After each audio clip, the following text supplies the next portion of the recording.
Allahu Ekber, Allahu Ekber. Allahu Ekber, Allahu Ekber. Eşhedü en la ilahe illallah. Eşhedü en la ilahe illallah. Eşhedü enne Muhammeden Resulullah. Una manera de entender cualquier civilización es la contemplación de una obra de arte que encierra en sí misma la esencia de todo su legado. La grandeza de la cultura árabe en España encuentra su mejor expresión en la Mezquita de Córdoba. Este monumento religioso, único en Occidente, ha sobrevivido al paso del tiempo, convirtiéndose en un símbolo de los principales acontecimientos de la etapa musulmana en la península ibérica. Su origen y las sucesivas ampliaciones coincidieron con los momentos históricos en los que el poder musulmán estaba más consolidado.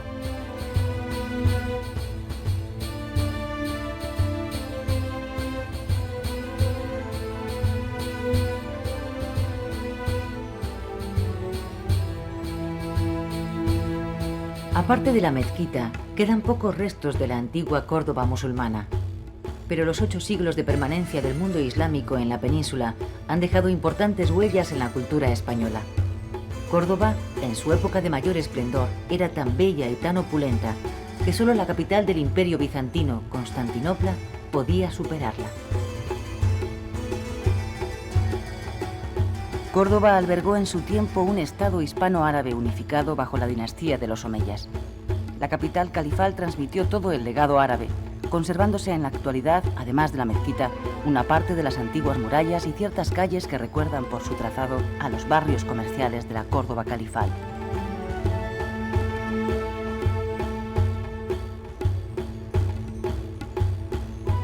Sería Abderramán I, en el año 785, quien mandara construir esta mezquita de nueva planta sobre el emplazamiento de la antigua iglesia de San Vicente, compartida hasta entonces por musulmanes y cristianos. La ciudad de Córdoba se iba a convertir, durante casi 3 siglos, en la capital de la España islámica.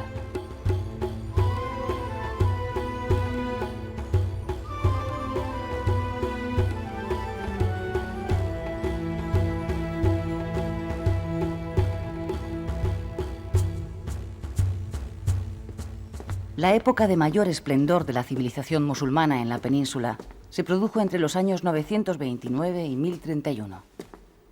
Durante esa etapa, el ya desaparecido Palacio de Medina Azahara, construido a las afueras de la ciudad de Córdoba como sede de los gobernantes árabes, disponía de más de 4.000 columnas de mármol, paredes incrustadas de piedras preciosas, fuentes, jardines. Fue entonces cuando se llevaron a cabo los intercambios de embajadas entre Córdoba y otros centros de poder. Las relaciones amistosas con el Imperio bizantino sirvieron para asentar el califato andalusí. Los embajadores enviados a Córdoba por el emperador germánico Otón I y por Hugo Capeto de Francia llevaron la fama del esplendor de Al-Ándalus por todos los rincones de Europa.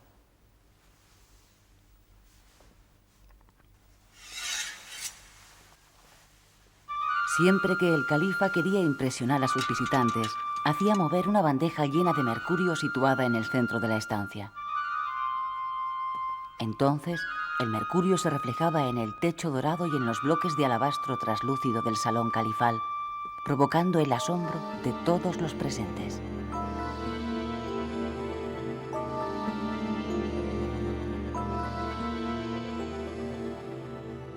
Mucho antes, a principios del siglo VII y mientras en la península ibérica San Isidoro de Sevilla se encontraba en la cúspide de su producción intelectual, como máximo exponente de la cultura visigoda, en la lejana Arabia, Mahoma empezaba a predicar el Islam, en un territorio en el que cada tribu adoraba a sus propios ídolos y dioses.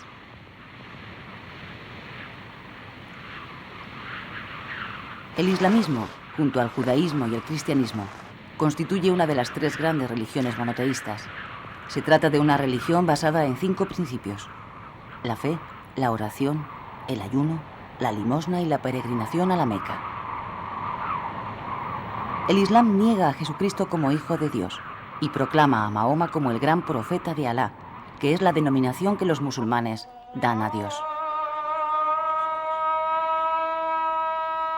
Por aquel tiempo, Las representaciones de todas las deidades existentes fueron destruidas y la piedra negra quedó como único símbolo de la nueva religión y centro de peregrinación para millones de musulmanes. A partir de entonces, el credo fundamental del Islam, no hay más Dios que Alá, constituyó el estandarte de la expansión vertiginosa de sus ejércitos.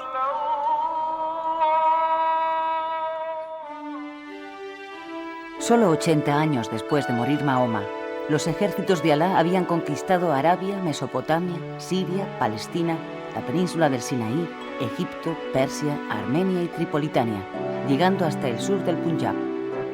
La ciudad de Damasco se convirtió en la capital del nuevo imperio islámico. En Occidente ganaron la ciudad de Cartago y el resto del Magreb. Tánger se conquistó en el año 708, y una vez tomada esta población, el paso a la península ibérica se convirtió en un eslabón más del proceso expansivo de la civilización musulmana. El rápido avance del Islam fue posible gracias a la debilidad de los imperios a los que hubo de enfrentarse, el imperio persa y el imperio romano de Oriente o bizantino, desgastados después de 20 años de guerras entre sí. Gibraltar debe su nombre al caudillo árabe Tariq, Jebel al-Tariq, que desembarcó en la península ibérica en el año 711 al mando de unos 10.000 hombres, en su mayoría bereberes del norte de África, recién sometidos y convertidos al Islam. El último rey visigodo, don Rodrigo, se enfrentará a las fuerzas invasoras en la batalla del río Guadalete. Esta derrota de las huestes visigodas dejó Hispania a merced de los musulmanes, quienes en tan solo 4 años dominaban la práctica totalidad de la península.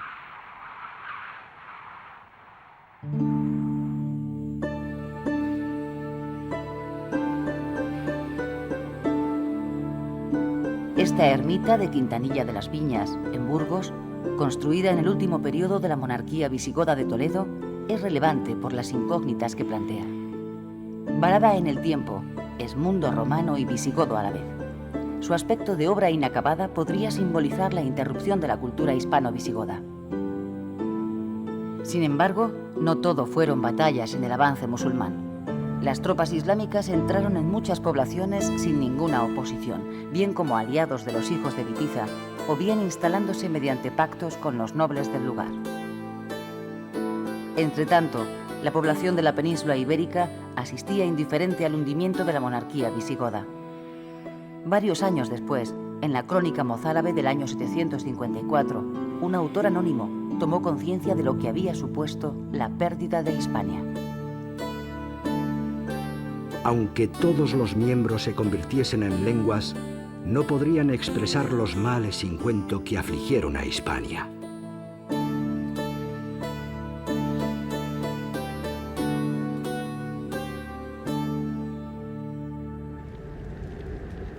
La imparable expansión islámica encontraría el punto final en la ciudad franca de Poitiers. Su derrota en esta plaza, en el año 732, a manos de Carlos Martel, hizo desistir a los musulmanes de nuevos intentos de penetración hacia Europa. Desde ese momento, el control de la península ibérica se convirtió en el objetivo crucial del imperio musulmán en Occidente, pasando Hispania a formar parte del califato de Damasco.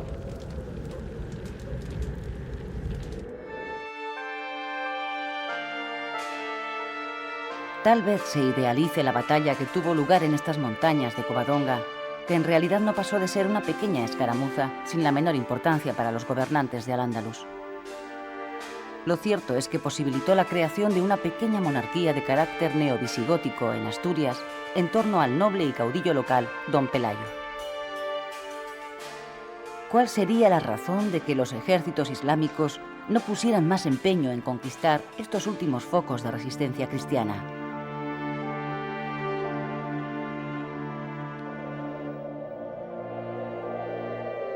Este reino aprovechó la ausencia de guarniciones musulmanas en este área para extenderse hacia Cantabria y tierras galaicas en tiempos de Alfonso I. Los gobernantes islámicos instalados en Córdoba no vieron ningún peligro en aquella pequeña monarquía que había heredado y reunido unos principios religiosos y políticos de raíz hispano-goda. Además, las incursiones en la planicie de la cuenca del Duero consiguieron la retirada de la escasa población bereber de esa franja, formándose una zona baldía de protección ante posibles ataques musulmanes. Se establecieron en la península ibérica dos comunidades distintas que durante el espacio de 8 siglos mantendrán luchas encarnizadas, periodos de paz, pactos o conversiones religiosas, unas verdaderas y otras falsas. Pero siempre, cristianos y musulmanes se entremezclarán de manera irremediable.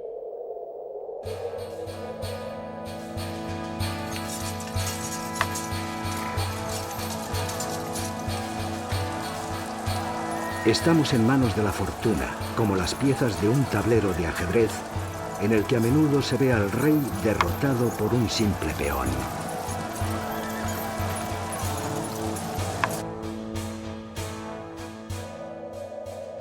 En juego estaba no solo el territorio, sino la primacía de una religión, el islamismo o el cristianismo. Desde el monasterio de Santo Toribio de Liébana vendría la reacción a la nueva fe implantada por la llegada de los árabes.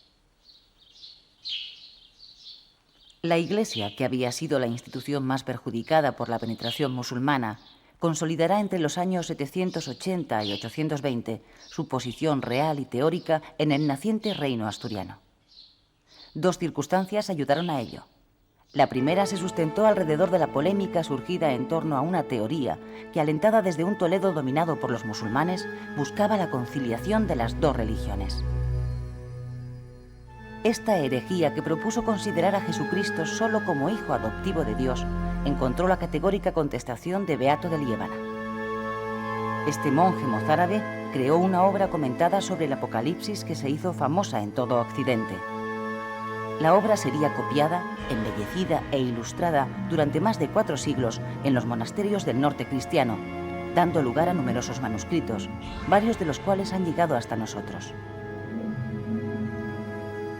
Las posteriores condenas de los concilios francos a esta teoría herética facilitaron el camino a los jefes eclesiásticos de Asturias para romper su dependencia espiritual respecto a la sede primada de Toledo. Una nueva iglesia, combatiente frente al Islam, apareció en los núcleos de resistencia asturianos.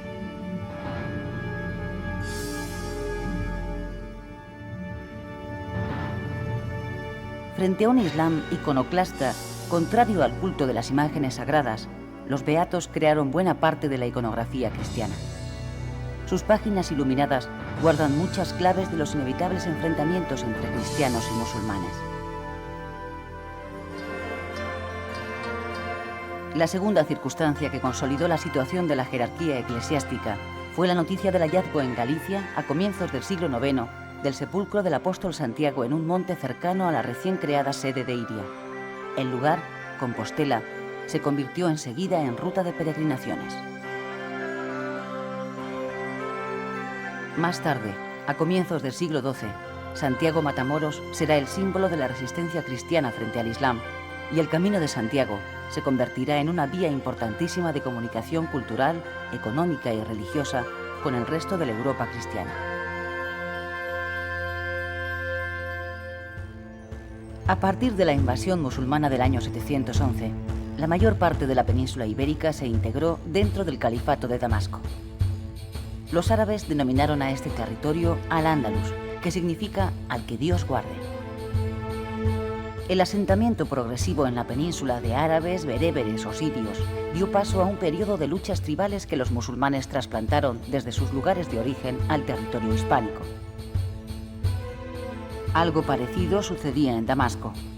La revolución de los abasíes en el año 750 acabó físicamente con los miembros de la familia omeya, trasladando la capital del califato a Bagdad. Solo un joven de apenas 20 años, Abderramán, consiguió escapar con vida de aquella matanza y huyó hasta desembarcar en la península. Abderramán entró en Córdoba, a la que fortificó, convirtiéndola en la capital del emirato. Allí fue proclamado emir, fundando la dinastía de los Omeya, que gobernaría Al-Ándalus hasta el año 1031. El origen de la mezquita de Córdoba está ligado también a Abderramán I. Sus dimensiones no eran todavía tan impresionantes como en la actualidad, pero el arte andalusí brillaba en todo su esplendor. Durante esta época se consolidó un territorio peninsular árabe, islámico e independiente del califato de Bagdad. No obstante, después de un periodo de estabilidad, La confrontación entre las diversas tribus sería inevitable, lo que socavó los cimientos del Estado andalusí.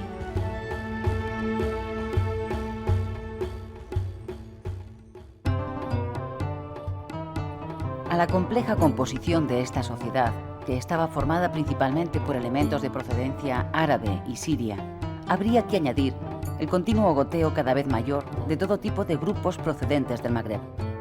Se trataba de un conjunto de familias de distinto linaje que arrastraron a la península sus odios ancestrales, lo que no les impidió apropiarse y luego repartirse las mejores tierras.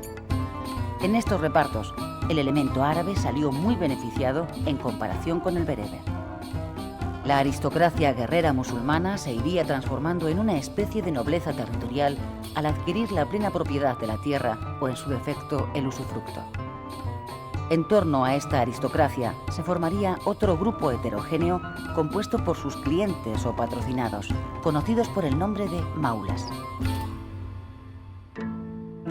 Otra comunidad era la formada por los judíos, los cuales alcanzaron su edad de oro bajo el califato. La tolerancia del Islam con las llamadas gentes del libro, judíos y cristianos, hizo que gozaran de una gran libertad económica y cultural. En cuanto a los no judíos de ascendencia hispano-goda, una gran mayoría se fue convirtiendo al Islam, acaso debido al incentivo que suponía para ellos una cierta promoción socioeconómica, siendo conocidos como renegados o muladíes. Por último, se encontraba un grupo cada vez más reducido de cristianos asentados en territorio musulmán, los mozárabes, que emigrarán hacia el norte en busca de la protección de los reinos cristianos. Hasta allí transportaron todos sus elementos arquitectónicos y culturales de influencia islámica. La iglesia de San Cebrián de Mazote, en Valladolid, es una buena prueba de ello. Estamos, pues, ante una sociedad híbrida compuesta por diversas etnias, 3 religiones y 2 culturas, la musulmana y la cristiana. El azar de los encuentros y de las relaciones amorosas hizo el resto. Los poetas lo testimoniaron así. Entre las cristianas hay una escondida en las iglesias. El amor que hizo nacer en mí me hace vagar como un loco entre los claustros y los templos de los cristianos.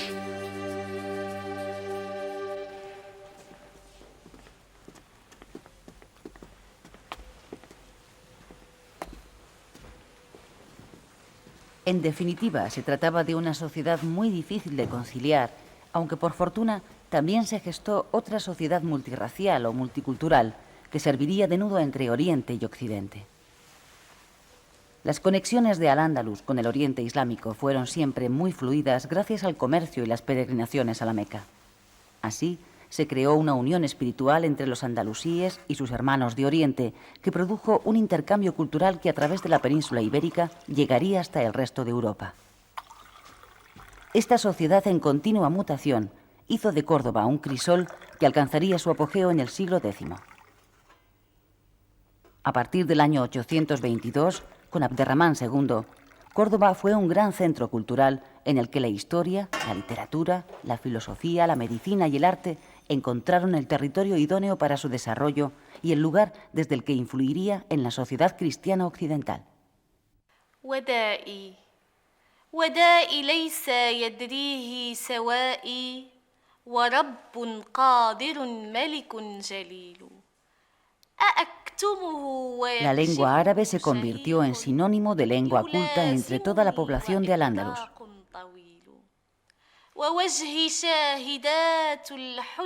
Esta constituyó una pieza clave en la implantación del Islam, y pese a que la mayoría de la población hablaba en lenguas romances, hablar árabe se convirtió en modelo de refinamiento y erudición.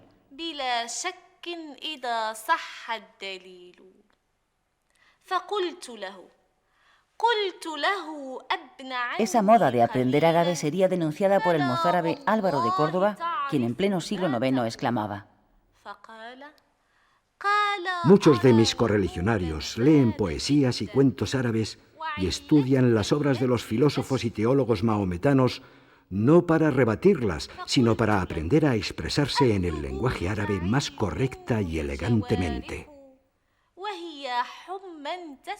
Máximas como busca el saber desde la cuna hasta la tumba, iban a marcar la tónica cultural en Al-Ándalus, y en especial en Córdoba, en donde abundaban los hombres de letras y de ciencias. Las traducciones del griego al árabe y del árabe al latín que se llevaron a cabo en Al-Ándalus fueron también importantes en el florecimiento posterior de las escuelas europeas, como las de París, Oxford o Estrasburgo. Por esta vía llegó también a Europa el pensamiento de filósofos griegos como Aristóteles. قلت له كلامك ذا محال فما للدمع من عيني يسيل.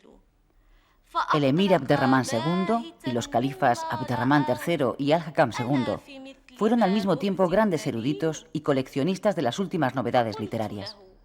Asimismo, mandaron traducir las principales obras de la antigüedad clásica, crearon bibliotecas y levantaron notables mezquitas o centros de estudio de teología islámica.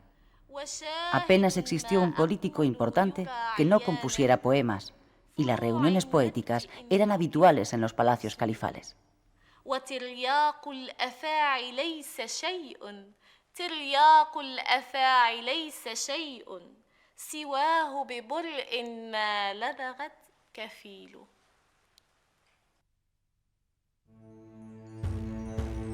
Todo este acervo cultural ocurría en el interior de unas ciudades hispano-árabes que no se diferenciaban apenas del resto de las ciudades musulmanas.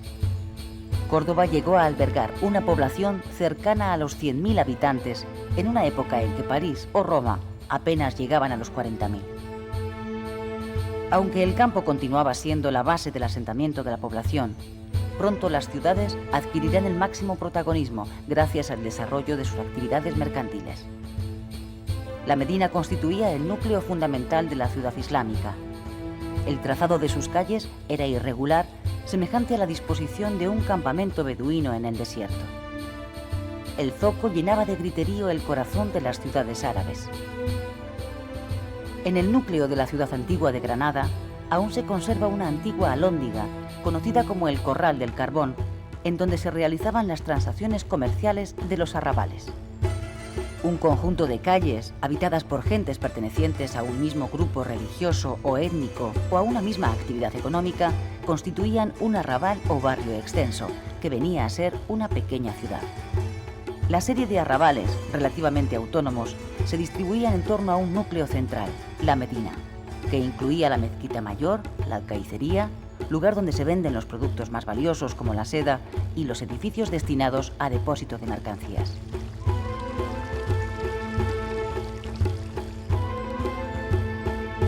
Entre las edificaciones de la ciudad árabe destinadas al uso público destacan los baños. Herencia de las termas romanas, los baños musulmanes eran lugares muy frecuentados en donde se purificaba el cuerpo a la vez que se hacía una cierta vida social. Los abundantes baños andalusíes, como en el resto del mundo islámico, constituyeron unos centros de higiene y reposo que fueron muy escasos en los estados cristianos de la Europa occidental en la Alta Edad Media. Los baños árabes solían tener de 3 a 4 salas, vestíbulo o zaguán, que era el lugar de descanso, sala de reposo, sala templada y sala caliente. La ciudad andalusí responde a unas costumbres y a una mentalidad muy distinta de las poblaciones hispano-cristianas. Las características de las viviendas musulmanas influyen con sus exigencias sobre la totalidad del plano urbano. La proximidad de las construcciones y la falta de aire que reflejan sus fachadas queda suplida por los patios interiores amplios, luminosos y en ocasiones ajardinados. Así los podemos ver ahora en los patios andaluces. Para el musulmán, la casa es un refugio frente al mundo exterior. Vertida hacia sí misma, la vida se desarrollaba en torno al patio central, en las terrazas o en los sobrados. La casa árabe revela un deseo de intimidad y soledad notables.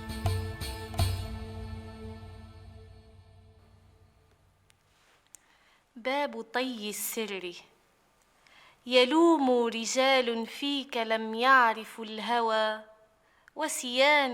Y es en ese contexto donde la poesía árabe alcanza la perfección, cuando sus formas se llenan de esa vida que brota del centro del espíritu arábigo. Como muestra de la erudición de esta época, Sobresale el poeta, jurista, historiador, teólogo y filósofo Ibn Hazm de Córdoba, autor de El collar de la paloma, un tratado sobre el amor y los amantes fechado en la ciudad de Chátiva el año 1022. En sus más de 400 obras se muestra con un lenguaje crítico y mordaz contra el poder y la pobreza de espíritu. En Sobre la guarda del secreto, el poeta Ibn Hazm escribiría estos versos. Las gentes saben que soy un mancebo enamorado, que estoy triste y afligido, pero ¿por quién? Cuando ven cómo me hallo se cercioran, pero si indagan se pierden en conjeturas. Mi amor es como un escrito cuyo trazo es firme, pero que se resiste a la interpretación. O como la voz de la paloma en el boscaje que repite su canción de rama en rama y cuyo murmullo deleita nuestros oídos, pero cuyo sentido es enigmático y oscuro. Me dicen, por Dios, dinos el nombre de aquel cuyo amor alejó de ti el sueño tranquilo. Pero nunca, antes de que logren lo que desean, habría de perder la razón y afrontaría cualquier desventura. Siempre estarán en la desazón de la duda, tomando la sospecha como certidumbre y la certidumbre como sospecha. تلد بأفواهه أسماعنا ومعناه مستعجم لم يبن. La incorporación de la península al imperio musulmán permitió recobrar la vocación mediterránea que los godos habían desviado y volver a las antiguas rutas del comercio. Las transacciones comerciales entre la sociedad musulmana y la cristiana fueron continuas. La afluencia de objetos valiosos llegados a los reinos cristianos desde Al-Ándalus puede observarse en la cantidad de bienes suntuarios que se conservan en monasterios o catedrales. Por lo que se refiere a las relaciones con el resto del mundo musulmán, la Hispania islámica parece reclamar solo objetos lujosos, a la vez que exportó, sobre todo a Egipto, la madera necesaria para las construcciones navales. La explotación de los bosques sirvió para desarrollar una notable industria naval, como lo demuestra la importancia de las atarazanas de Sevilla, Tortosa o Alcázar do Sal. Al-Ándalus era vista en el siglo X como generosa en seda, dulce de miel, completa de azúcar, iluminada por cera de candelas, abundante de aceite, alegre de azafrán.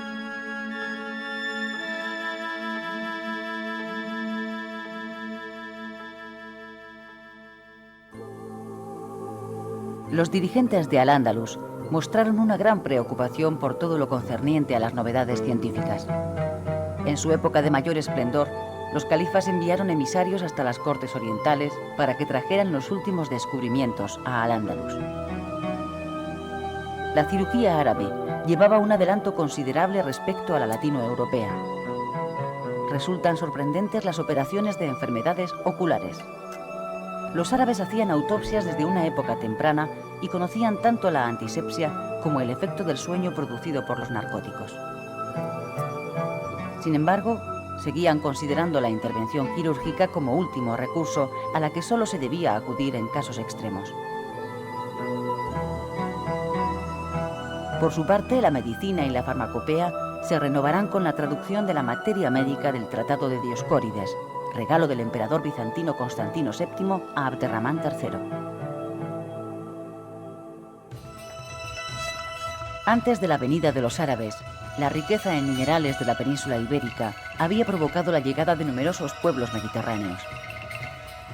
Los árabes continuaron con las explotaciones de épocas anteriores como el hierro, plomo, mercurio u oro, que una vez tratados por manos artesanas expertas, hizo que se desarrollara una industria metalúrgica y una orfebrería cuyos centros más dinámicos se encontraban en los talleres fundados por Abderramán III en Medina Zahara. Estas ruinas pertenecen al poblado árabe de Bascos, situado en la provincia de Toledo. Los estudios arqueológicos han dejado al descubierto diversas dependencias que se corresponden con el trabajo de metales asociado a la minería. Además, el desarrollo de la industria artesanal contó con una cobertura de materias primas tan valiosas como el lino de la cuenca del Genil, la seda de Murcia y Granada o el esparto del área suroriental. Los brocados cordobeses, los repujados de cuero, los trabajos del vidrio o el papel constituyeron un importante apartado de la industria islámica. Las técnicas hidráulicas existían ya desde los tiempos romanos, pero los árabes perfeccionaron su funcionamiento completando un ingenioso sistema de acequias o de norias como la de Alcantarilla, en Murcia. Los árabes se hicieron acompañar de agricultores originarios de Siria y del norte de África, regiones en las que se practicaba el arte de irrigar tierras de secano por medio de canales, aljibes, pozos con garrucha y fosos de filtración. Entre las producciones más importantes de la agricultura peninsular estarían los granados, el arroz, la caña de azúcar, el algodón y los naranjos. La trilogía mediterránea, constituida por el trigo, el olivo y la vid, siguió siendo la base agrícola de los musulmanes. El patio de la mezquita de Córdoba mantiene los 4 árboles que mejor caracterizan la arboricultura musulmana: el olivo, el ciprés, el naranjo y la palmera. Además, los musulmanes introdujeron otros muchos cultivos, plantas y árboles frutales.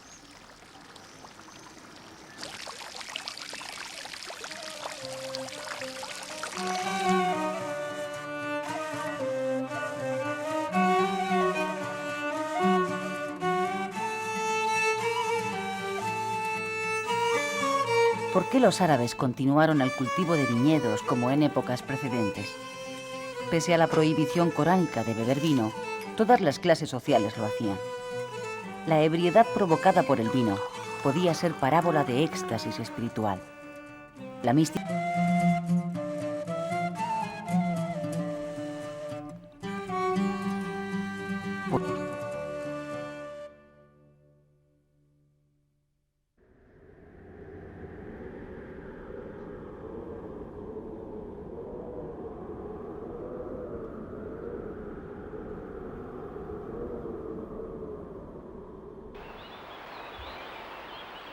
En las montañas de León, en la tierra que separaba a los musulmanes de los incipientes reinos y condados cristianos, se enclava el monasterio mozárabe de Santiago de Peñalba.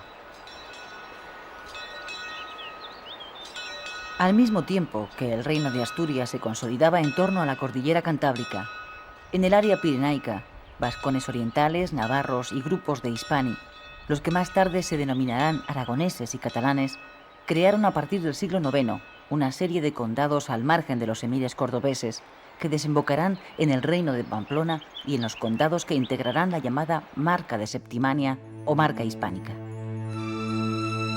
Serían los mozárabes los que promovieron el culto al apóstol Santiago, impulsando las primeras peregrinaciones al sepulcro y convirtiendo el Camino de Santiago en la vía cristiana más importante de intercambio cultural. La mayoría de los monasterios que se levantaron en los nuevos territorios conquistados tenían su estilo, siendo asimismo monjes mozárabes los que trabajaron de copistas en todo tipo de obras que ayudaron a conformar el pensamiento cristiano de la Edad Media. Los mozárabes no solo aportarían a estas tierras un tipo de arte de clara influencia islámica, sino que llevaron la idea de reconquista contra el imperio musulmán.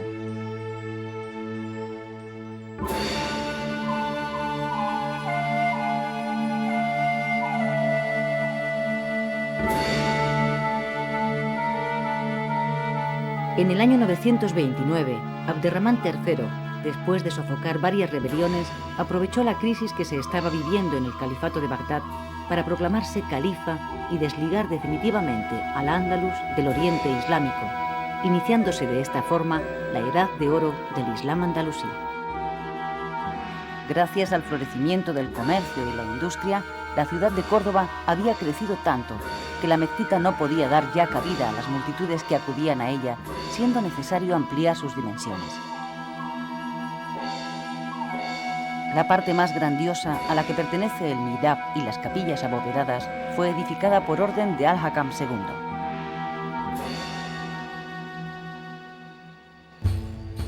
Con la llegada de este segundo califa, se realizó una nueva ampliación en la mezquita. Córdoba iba a alcanzar su máximo apogeo cultural y político. Más tarde, la debilidad de carácter de su sucesor, Hixam II, puso el gobierno en manos de Almanzor, quien dobló el tamaño de la mezquita de Córdoba. Almanzor, el victorioso, que así se le conocía por sus triunfos sobre los cristianos, llegaría hasta Barcelona saqueando la ciudad. Por el noroeste atacó Galicia y tomó Santiago de Compostela, destruyendo la iglesia donde se veneraban los restos del apóstol, aunque respetara su féretro. Almanzor encontró su muerte tras la batalla de Calatañazor en el año 1002. Con su muerte empiezan de nuevo los enfrentamientos entre las tribus islámicas. A consecuencia de estas luchas, el palacio de Medina Zahara sería saqueado, y la misma suerte corrió el otro palacio que Almanzor se hiciera construir en el lado opuesto de la ciudad. El caudillo árabe combinaba el arrojo que le permitió emprender 52 campañas victoriosas con el ademán cortés y las maneras seductoras. Le acompañaban en sus expediciones numerosos poetas y escritores que irradiaban y magnificaban sus hazañas bélicas y también sus rasgos de virtud e ingenio. Una vez desaparecido el espíritu unificador de este dirigente árabe y con el poder de Córdoba en disputa, se produjo la disgregación del califato en una serie de pequeños estados que se conocerán como reinos de taifas.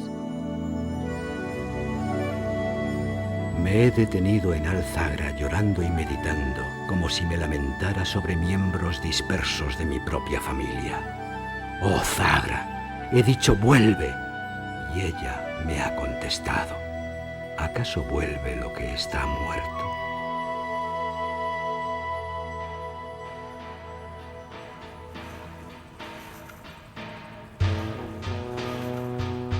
Con la desintegración del califato de Córdoba, los reinos cristianos que se habían replegado durante las acometidas feroces de Almanzor volvieron a tomar la iniciativa.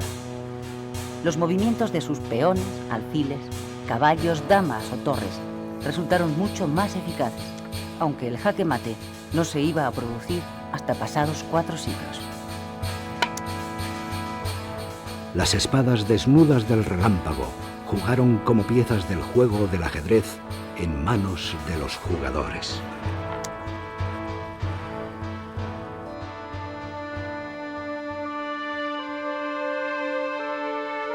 ¿Cómo fue posible que Asturias, poco después de hacerse efectiva la conquista de la península por los ejércitos musulmanes, se comportara ya como un reino independiente del poder del Islam?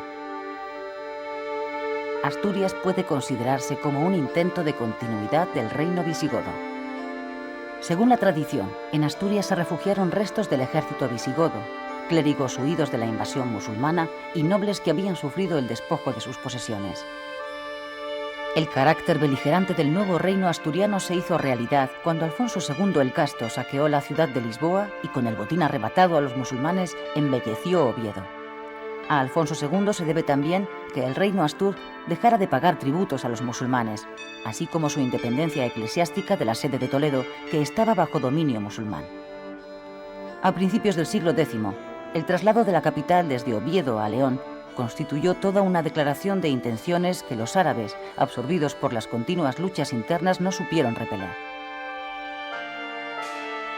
El combate que tuvo lugar en las llanuras de Simancas afianzó las posiciones del reino asturiano en el Valle del Duero. Quizá esta fuera la mítica batalla de Clavijo en la que la aparición del apóstol Santiago determinó la victoria cristiana, refrendándose así el carácter de cruzada en la lucha contra el Islam.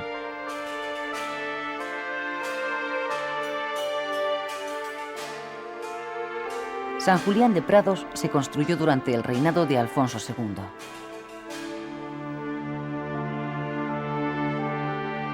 El arte asturiano va a estar directamente vinculado a los reyes de la monarquía asturiana.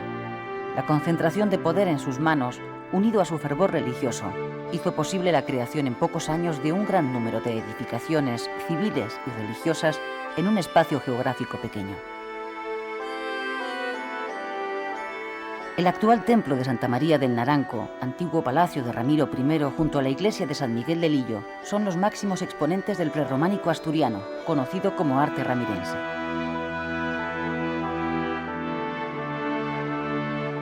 La pretensión por parte de los monarcas asturianos de constituirse como una continuación de la monarquía visigoda se verá truncada cuando Alfonso III es destronado por sus propios hijos y se dividen el territorio, proclamándose reyes de León, Asturias y Galicia respectivamente. Simples vicisitudes históricas permitieron a Ordoño II reunir bajo su cetro a Galicia y León, y a su muerte, su hermano Fruela II de Asturias reconstruyó la unidad del territorio bajo el nombre de Reino de León. Pero los condes de los territorios más orientales, los de la zona de Castilla, mantendrían una actitud desafiante con su soberano, que culminará cuando el conde castellano Fernán González reclame la independencia de su condado. Un territorio que, repoblado por cántabros y vascones, estará llamado a convertirse en pieza esencial en el mosaico cristiano peninsular como Reino de Castilla a partir del año 1037. Sobre el tablero peninsular, cristianos y musulmanes compiten por cada cuadrícula de tierra. El ejército ha producido tal conmoción sobre la tierra de los enemigos que el suelo ha sentido un profundo terror. Se veía el agua de las hojas de las espadas inclinarse al correr y el tizón del fuego del valor arder violentamente.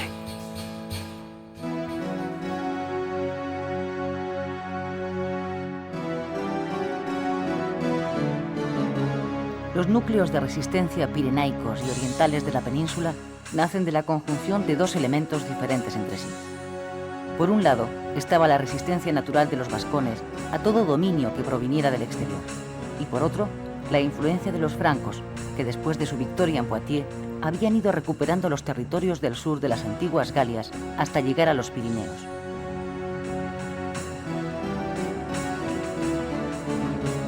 El interés de Carlomagno por asegurar la frontera sur de su imperio le llevará a traspasar los Pirineos en un intento de someter a los vascones de Pamplona.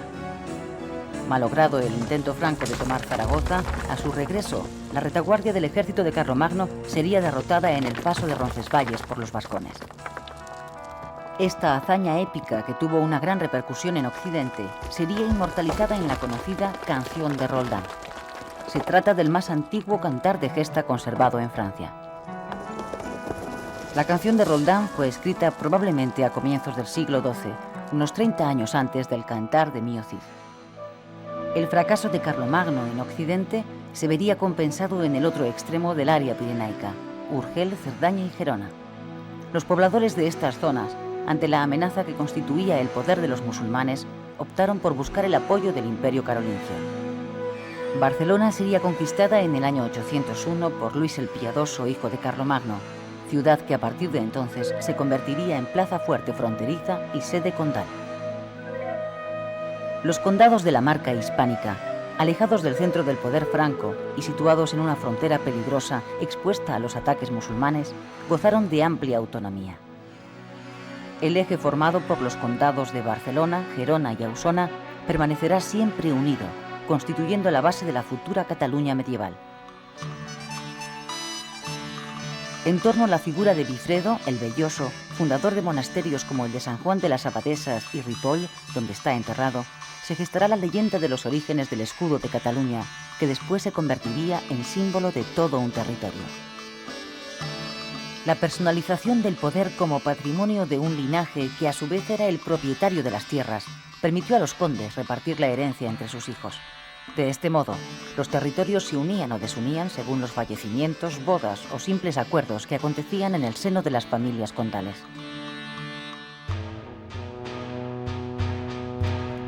La estrategia cristiana de ocupación del territorio avanza lentamente, movimiento a movimiento.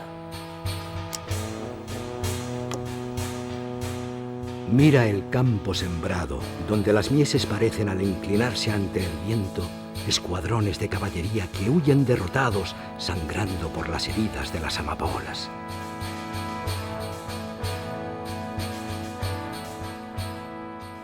Un tercer lugar de resistencia cristiana se formará alrededor del alto valle del río Aragón y de los actuales valles de Navarra y el País Vasco.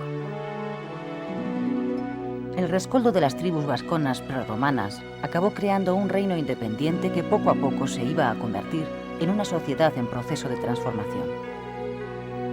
Los señores de la tierra y de la guerra, dominadores de un campesinado sometido a servidumbre, serán la base de una sociedad que irá cambiando por la impronta cristiana debido a las estructuras eclesiásticas como la parroquia o el monacato. Desde el siglo IX consta la existencia del monasterio de San Salvador de Leire, cuyas partes más antiguas están bajo las actuales. Más tarde fue sede y corte del señorío pirenaico y panteón regio de los monarcas pamploneses. Desde el siglo X se había tomado la costumbre de que el obispo de Pamplona fuera elegido entre los monjes del Eire, dada la seguridad precaria de la capital. La monarquía siempre se sintió vinculada a él.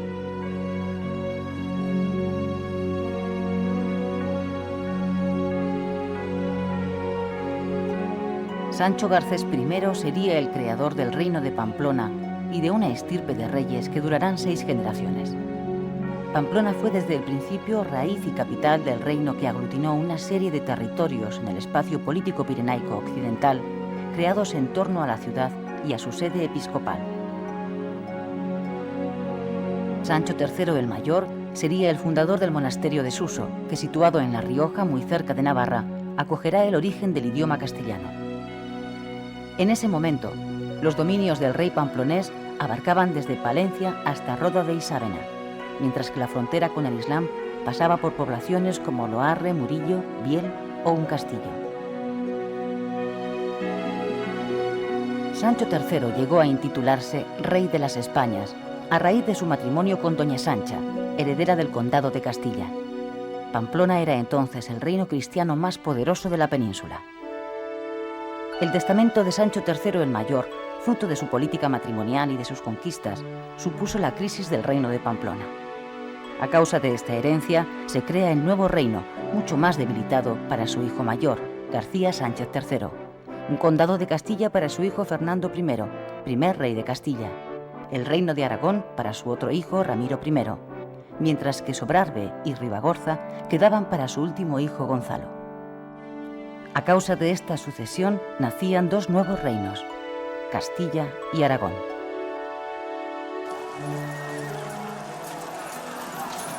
Las lanzadas han dejado en los párpados heridas cubiertas de legañas y han transformado las puntas de las lanzas en mechas.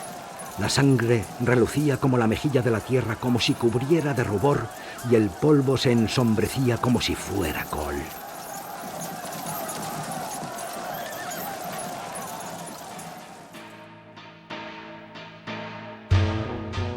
Después de la muerte de Almanzor y con la división del califato en reinos de taifas, el poder de los musulmanes se debilitará, mientras que los cristianos del norte peninsular acumulan cada vez más fuerza y poder. Sin embargo, las espadas continúan en todo lo alto. Musulmanes y cristianos habrían de combatir aún en innumerables ocasiones hasta dar por acabada la larga etapa de dominio islámico en la península ibérica.